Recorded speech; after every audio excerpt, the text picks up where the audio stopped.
Assalamualaikum warahmatullahi wabarakatuh. Alhamdulillahirabbil alamin. Asyhadu an la ilaha illallah wa asyhadu anna Muhammadar Rasulullah. Raditu billahi rabba wa bil islami dina wa bi Muhammadin nabiyya wa rasula.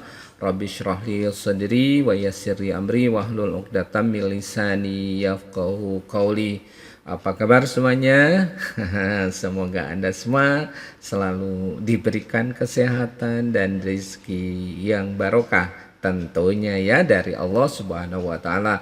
Oke, kita sharing kembali tentang topik yang menarik tentang apa ya yang berkenaan dengan model pemberdayaan masyarakat untuk apa? Untuk meningkatkan kemandirian dan kesejahteraan tentunya. Menarik bukan? Jadi pemberdayaan masyarakat ini adalah proses yang sangat strategis untuk apa? Untuk meningkatkan kemampuan, kemandirian dan partisipasi aktif masyarakat dalam mengelola sumber daya demi kesejahteraan sosial, ekonomi, dan lingkungan tentunya ya.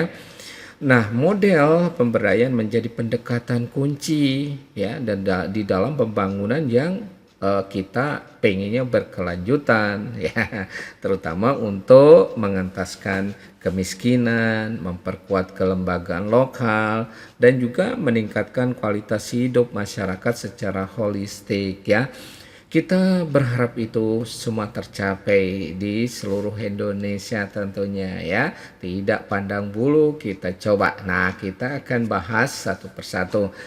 Konsep dasar pemberdayaan masyarakat. Kalau kita lihat definisinya adalah pemberdayaan masyarakat adalah proses meningkatkan kemampuan, kemandirian, kemandirian masyarakat dalam mengelola sumber daya yang dimiliki, tentunya sumber daya yang dimiliki di daerah masing-masing ya.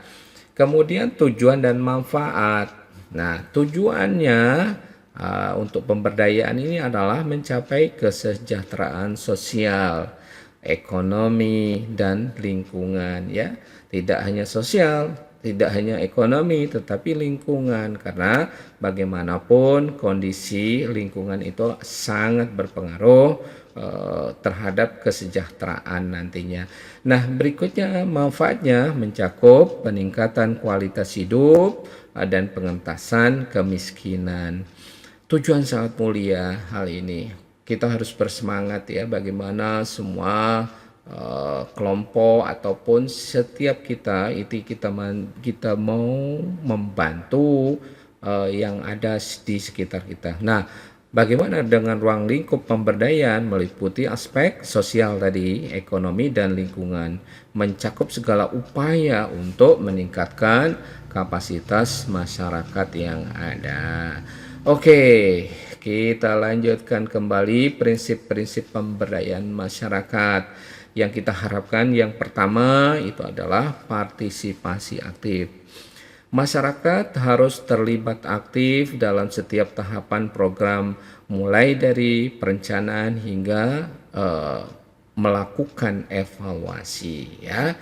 Kemudian yang kedua, kesetaraan dan keadilan sosial. Jadi pemberdayaan harus memastikan kesetaraan akses dan manfaat bagi semua anggota masyarakat tanpa diskriminasi ya. Ini penting, kesetaraan dan keadilan sosial.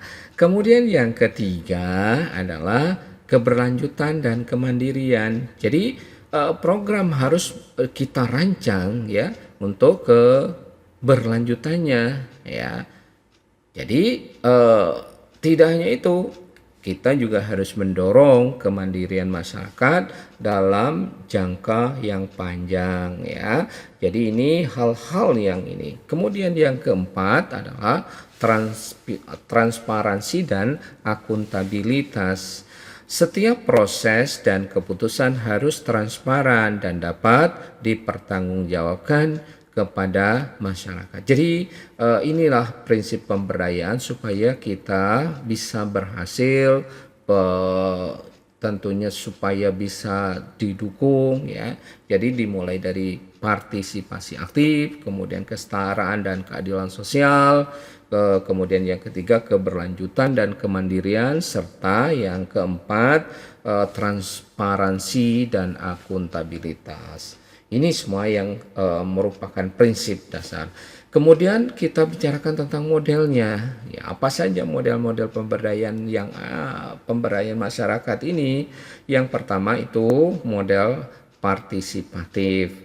Nah, apa model partisipatif ini? Ini adalah melibatkan masyarakat dalam setiap tahapan program. Ya, jadi memastikan bahwa kebutuhan dan aspirasi mereka terpenuhi. Jadi model ini partisipatif ini akan sangat biasanya berkorelasi positif ya, apalagi itu melibatkan masyarakat, keinginan masyarakat itu pasti insya Allah akan berhasil. Kemudian yang kedua model berbasis aset, memanfaatkan potensi dan sumber daya lokal untuk mendorong kemandirian dan keberlanjutan program. Jadi ini juga harus benar-benar kita tahu, kita sadar bahwa yang kita kembangkan itu adalah potensi daerah masing-masing, potensi lokal masing-masing. Ini akan juga mendukung keberhasilan program kita. Kemudian yang ketiga model berbasis kebutuhan. Jadi menyesuaikan program dengan kebutuhan spesifik masyarakat ya, dan memastikan relevansi dan efektivitas intervensi. Jadi dari ketiga ini insya Allah ya, karena memang ini kebutuhan masyarakat, insya Allah pemberdayaan masyarakat itu akan berhasil. Tentunya harapan kita berhasil dong, bukan hasil kerja kita menjadi sesuatu tidak bagus atau tidak berhasil. Kita usahakan. Nah, sekarang kita bicarakan apa tahapan ya, tahapan pemberdayaan masyarakat. Yang pertama itu adalah penyadaran ya, meningkatkan kesadaran masyarakat tentang potensi diri dan masalah yang dihadapi. Mereka suruh sadar dulu ya, biar timbul motivasi untuk merubah ya, bagaimana caranya untuk memperbaiki diri. Nah, kalau sudah sadar insya Allah baru kita tingkatkan ke tahapan kedua, yaitu pengkapasitasan. Jadi memberikan pelatihan misalnya, meningkatkan kapasitasnya ya. Dengan cara apa? Dengan memberikan pelatihan dan keterampilan yang dibutuhkan untuk mengelola sumber daya. Kemudian selanjutnya tidak dibiarkan begitu saja. Setelah ditingkatkan kapasitasnya, kita melakukan pendampingan, mendampingi masyarakat dalam implementasi program dan mengatasi tantangan yang ada.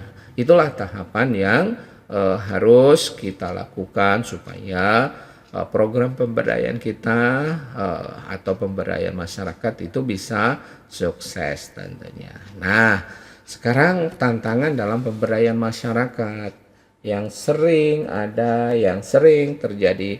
Pertama ya, itu rendahnya partisipasi.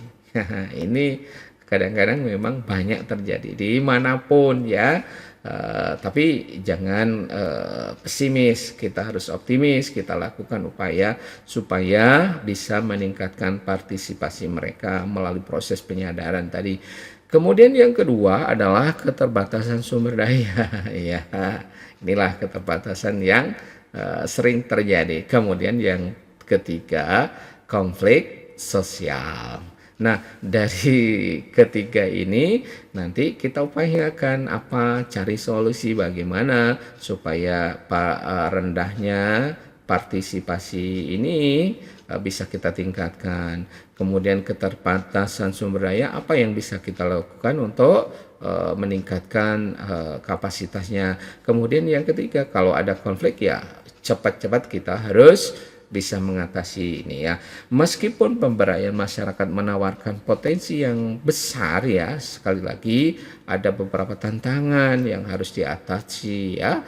partisipasi yang rendah, keterbatasan sumber daya, dan potensi konflik sosial dapat menghambat efektivitas program.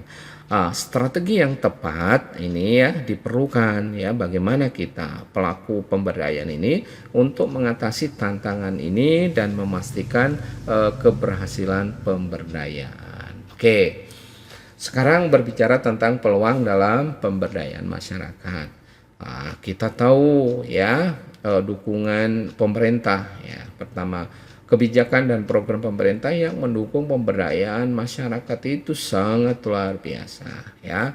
Tinggal bagaimana kita mengelolanya, membuat strategi supaya bisa berhasil. Kemudian kemajuan teknologi ya. Kita tidak lepas ya, kita harus memanfaatkan teknologi yang ada untuk meningkatkan akses informasi dan keterampilan. Kemudian yang berikutnya adalah kita melakukan kolaborasi multi stakeholders ya, multi stakeholder yang harus kita lakukan. Nah, kerjasama antara pemerintah, swasta, dan masyarakat sipil ya, untuk mencapai tujuan bersama. Nah, dari peluang-peluang ini ya kita harus optimis bahwa pemberdayaan masyarakat bisa dilakukan supaya berhasil. Nah, dari beberapa kajian tadi ya bisa ya ditarik semacam kesimpulan dan langkah selanjutnya apa yang harus kita lakukan. Jadi pemberdayaan masyarakat adalah kunci untuk mencapai pembangunan yang berkelanjutan dan meningkatkan kesejahteraan. Dengan memahami konsep dasar, prinsip, model, dan tahapan pemberdayaan serta mengatasi tantangan dan memanfaatkan peluang yang ada, kita akan dapat menciptakan masyarakat yang mandiri, berdaya, dan sejahtera. Nah, langkah selanjutnya adalah memperkuat kolaborasi ya, baik antara pemerintah, masyarakat sipil, dan sektor swasta, serta bisa meningkatkan kapasitas masyarakat melalui pendidikan dan pelatihan.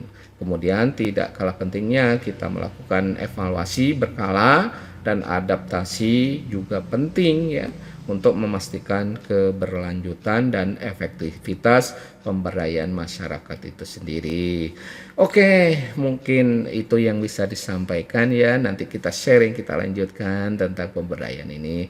Mudah-mudahan kita tetap semangat ya, pantang menyerah untuk melakukan pemberdayaan demi kesejahteraan semua di antara kita, di sekitar kita. Nasrum minallah wa fatun qarib. Wassalamualaikum warahmatullahi wabarakatuh.